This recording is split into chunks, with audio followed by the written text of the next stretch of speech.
10 years ago, the wolves turned on each other. Pride, hunger for dominance, old grudges, it all came to a head in a brutal civil war. Packs that once shared blood spilled it instead. When the bodies piled too high and the howls of the dying reached the heavens, the moon god intervened. A command was issued, a sacred code that forbade wolves from hunting their own. For a while it worked, but peace built on silence is fragile, and beneath it, the killing never truly stopped. The scent of iron hung heavy in the air. Zayn of the Lezen pack, an Omega and captain of the scout squad, stumbled backward seeing the body at his feet. Hutton, one of the personal guards. Zayn's breath hitched. "Help! Help!" He shouted into the forest clearing, his voice cracking with urgency. He turned, too late. A sharp blow to the head knocked him into darkness. He woke to cold stone pressing against his skin, wrists bound by thick chains bolted to the cell wall. Footsteps. A figure approached from the shadows, tall and slow, like a predator savoring the moment. Zayn narrowed his eyes. "Let me go, you killed Hutton. That violates the peace code. The Alliance won't let you get away with this." The man stepped into the light. An alpha. "If I kill you, no one will know I killed anyone." Zayn's heart pounded. "Why are you doing this? Why target Lezen wolves?" The alpha moved closer. "Who I am doesn't matter. What matters is that right now I'm the only alpha in this castle." Zayn flinched as the man drew close. Too close. "If I'm not mistaken, you're in heat." Zayn's jaw tightened. "If you think I'll give in, you're dreaming." But Christopher froze mid-motion. His eyes locked onto the back of Zayn's neck, a mark. Alpha's mind reeled. A buried memory rose, red and raw. His father, ripped apart by a child.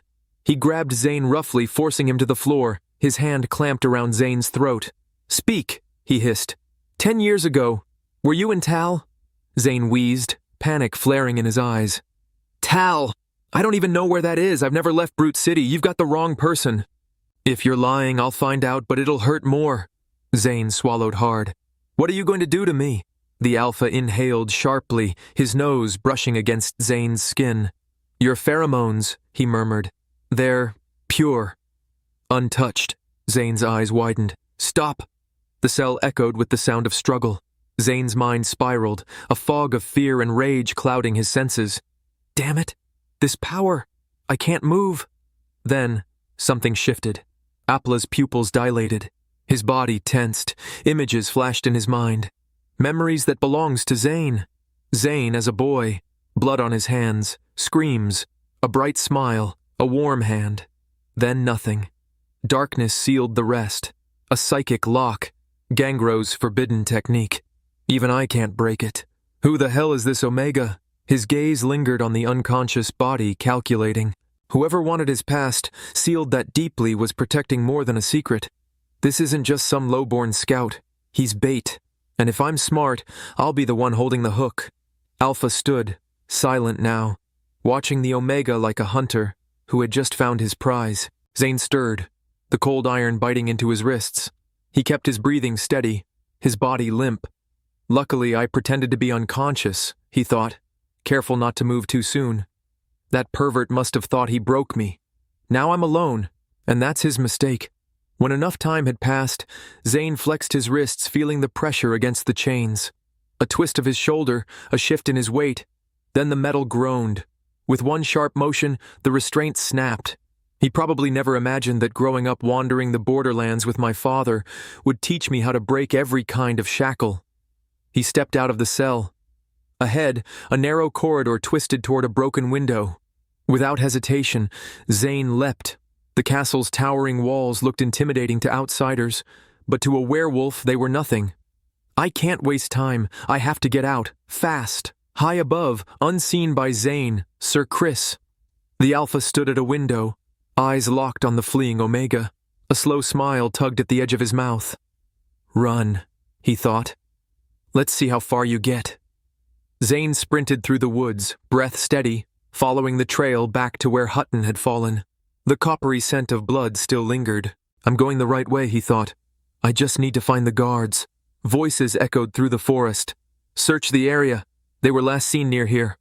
"Sir, there are bloodstains. Fresh ones." Zayn's ears twitched. That voice, it was Karis. Secretary to the Lesson Pack's council. Relief flooded him. Thank the moon, it's Karis. He cupped his hands. I'm here, over here. Moments later, soldiers emerged from the trees. Thank goodness, Secretary Karis. Hutton and I got separated during the mission. We were attacked. Guards! Arrest this murderer who killed one of our own. Zayn blinked, stunned. What? Me? Karis, you must be mistaken. There is no mistake, Karis said. Prince John and his son Zayn conspired to murder Vice Captain Hutton. John fled in guilt. His son was caught on the scene. Zayn struggled as hands grabbed his arms. That's a lie. My father and I didn't kill him. Karis, you're lying. But the chains were back before Zayn could fight his way free. The cold bite of metal closed around his wrists once again. Back in the cell. Again. Footsteps echoed. Karis entered, whip coiled in one hand, a cruel smirk on his face. I advise you to confess, Zayn, or I'll make you wish you'd never been born. Zayn lifted his head, defiant. Coerce me all you want. You're dreaming. Still so stubborn. Disrespect me again and I'll show you what happens. Zayn spat blood to the side. You better kill me now, Karis. Because if you don't, I swear, I'll come for you. Then I'll kill you and be done with it. Karis raised his clawed hand, angling it straight for Zayn's heart. But before he could strike, the door slammed open. That's enough. A tall man entered.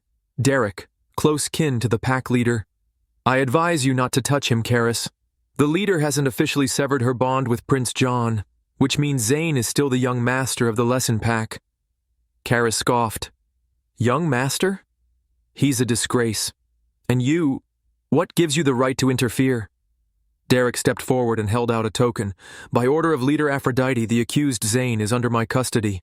You're ordered back to the castle for a council meeting regarding Prince John's escape. Karis sneered. So it's true. You've got a soft spot for this pretty boy. I wonder how long you can keep protecting him.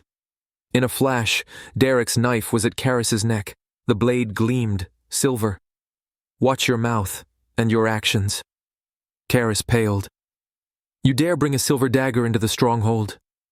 Derek didn't blink. I don't make threats. I offer warnings.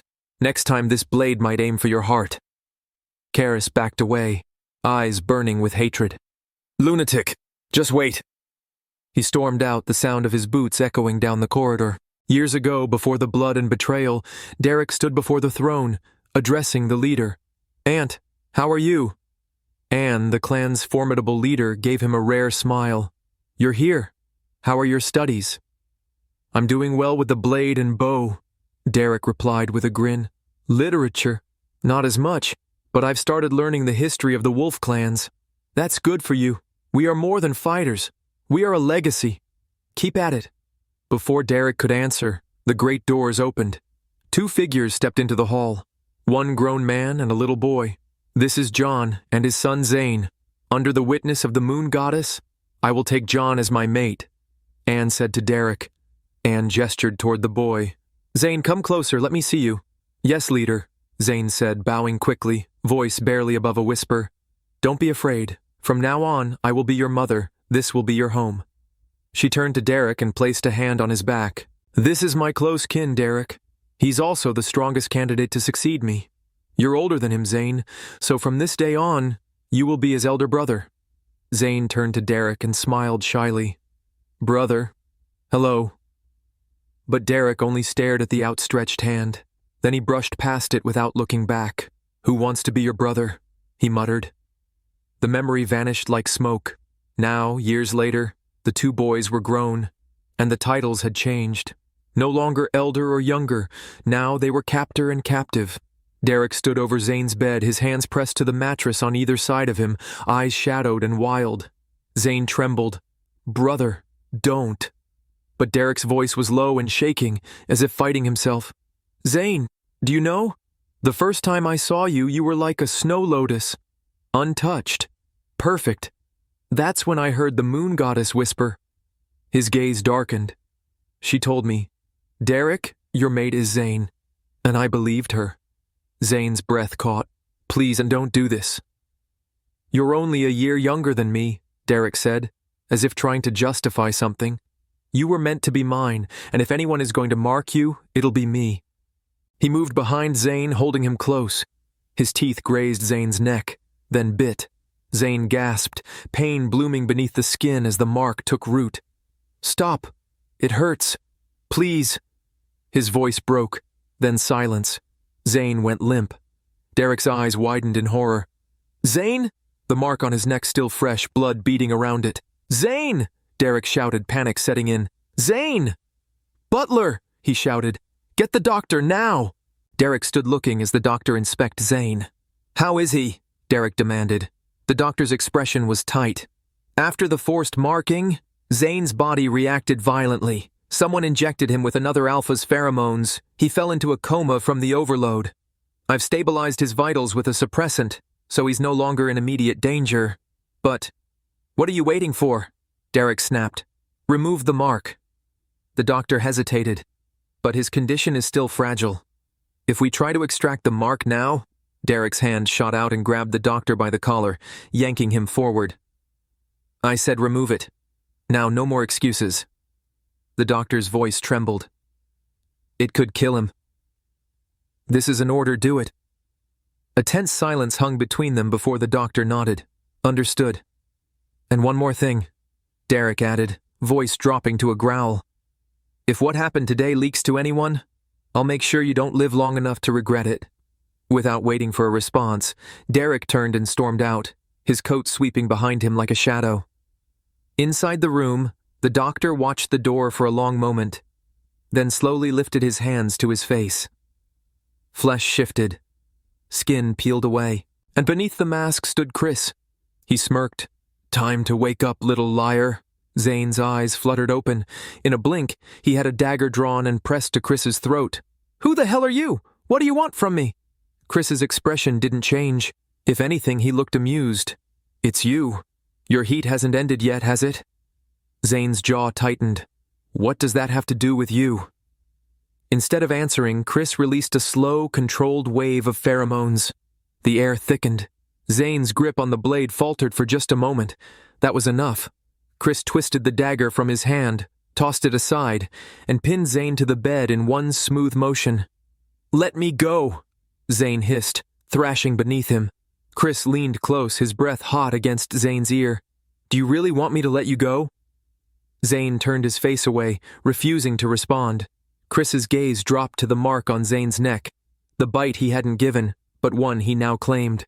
He ran his tongue slowly along it, then bit into the skin again, just hard enough to make it bleed. "No, don't!"